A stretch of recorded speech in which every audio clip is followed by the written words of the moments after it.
மாப்பிள வா மாமே. அழகா இருக்கியே மாப்பிள, அம்சமா நல்லா கலையா இருக்கியே. தேங்க்ஸ் மாமே. கிளவிய எதுவும் கரெக்ட் பண்ணிட்டியோ? ஆமா மாமே.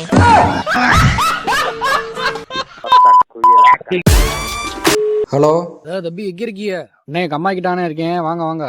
சரி தம்பி இதோ வந்துடுறேன். தம்பி நல்லா இருக்கீங்களா? ஐயோ இவரா?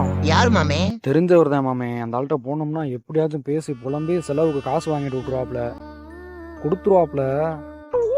சரி மாப்பிள்ள, நீ இந்த 500 ரூபாய் மட்டும் வச்சிரு, நான் அவர்கிட்ட போய் பேசிட்டு வரேன். ஏன்னா அவர் காசு கேட்டாருன்னா அப்புறம் வச்சுக்கிட்டு இல்லைன்னு சொன்னா சங்கடமாயிரும். நீ இதை வச்சிரு, நான் போய் பார்த்துட்டு வரேன். சரி மாமே, நீ போய் பார்த்துட்டு வா. என்னண்ணே நல்லா இருக்கீங்களா? இருக்கேன் தம்பி. ஏதோ வாங்க தம்பி, டீ குடிக்கலாம். வாங்க வாங்க. A few moments later. சரிண்ணே பாருங்க, அப்புறமாட்டி பேசுவோம். சரி தம்பி. இவன் எங்க ஆளை காணா, சனியை முடிச்சவன் எங்கே போனான்னு தெரியலையே. டேய் மாப்பிள்ள, டேய் இங்க என்னடா பண்ற?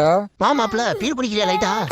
சனியம் முடிச்சவன் அந்த ஆள்கிட்ட கொடுத்திருந்தா கூட காசு திரும்பி வந்திருக்கும். இந்த தாயிலிட்ட கொடுத்து குடிச்சு தெளிஞ்சோன்னு எப்படா கொடுத்தன்னு வேற கேட்பானே. மாமே, ரொம்ப நேரம் பேசிக்கிட்டு வந்தா, சரி லேட்டா ஆனாச்சு, அப்படியே வந்துட்டேன். இந்தா மாமே 500 ரூபா. மாப்பிள்ள, அப்ப காசு வச்சிருந்தியோ? சரி நான் கூட கொடுத்த 500 ரூபாயில தான் எதுவும் சரக்கு அடிச்சுக்கிட்டு இருக்கான்னு நினைச்சு பயந்துட்டேன் மாப்பிள்ள.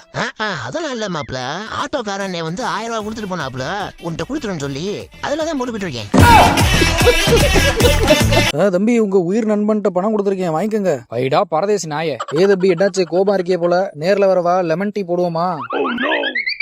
நேர்ல வா, பண்ணியை விட்டு குட்டையை கடிக்க விடுறேன்.